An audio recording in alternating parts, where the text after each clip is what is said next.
ഐശ്വര്യവും സമൃദ്ധിയും നിറഞ്ഞ വിഷുപ്പുലരിയിൽ കണി കണ്ട് മലയാളികൾ. ക്ഷേത്രങ്ങളിലെല്ലാം വൻ ഭക്തജന തിരക്കായിരുന്നു. വീടുകളിൽ തലേദിവസം തന്നെ കണിക്കൊന്നിയും വെള്ളരിയും കൃഷ്ണവിഗ്രഹവുമായി കണിയൊരുക്കിയിരുന്നു. പുലർച്ചെ കണി കണ്ടുണർന്നവർ വിഷു ആഘോഷങ്ങളിലേക്ക് കടന്നു. മേടപ്പുലരിയിൽ അയ്യപ്പ ദർശനം തേടി സന്നിധാനത്തേക്ക് ഭക്തരുടെ ഒഴുക്കായിരുന്നു. പുലർച്ചെ 4-ന് തന്ത്രി കണ്ഠര രാജീവരുടെ സാന്നിധ്യത്തിൽ മേൽശാന്തി അരുൺകുമാർ നമ്പൂതിരി നട തുറന്ന് ദീപം തെളിയിച്ച് അയ്യപ്പനെ വിഷുക്കണി കാണിച്ചു.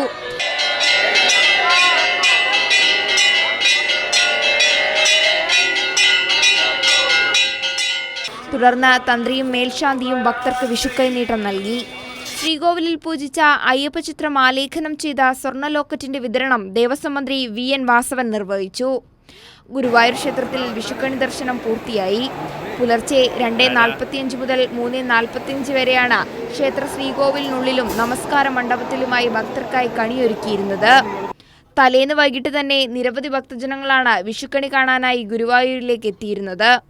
മേൽശാന്തി കവപ്രമാർത്ത് അച്യുതൻ നമ്പൂതിരിയുടെ നേതൃത്വത്തിലാണ് പുലർച്ചെ 2-ന് ക്ഷേത്രത്തിൽ കണിയൊരുക്കിയത്. ചോറ്റാനിക്കര ക്ഷേത്രത്തിലും തൃപ്പൂണിത്തുറ പൂർണ്ണത്രയീശ ക്ഷേത്രത്തിലും പുലർച്ചെ മുതൽ തന്നെ വലിയ തിരക്കുണ്ടായിരുന്നു. കേരളീയ ശൈലിയിലുള്ള വസ്ത്രങ്ങൾ അണിഞ്ഞെത്തിയ മുതിർന്നവരും കുട്ടികളും വിഷു ആശംസകൾ പങ്കുവച്ചു. രവിപുരം, ചിറ്റൂർ ശ്രീകൃഷ്ണ ക്ഷേത്രങ്ങളിലും വിഷുക്കണി കാണാൻ ധാരാളം പേർ എത്തി. ദില്ലിയിലെ ഒരേയൊരു കൃഷ്ണക്ഷേത്രമായ മയൂർ വിഹാർ ഫേസ് 1-ലെ ഉത്തര ഗുരുവായൂർ ക്ഷേത്രത്തിൽ ആയിരക്കണക്കിന് ആളുകളാണ് വിഷുദിനത്തിലെത്തിയത്. News desk Kairali news.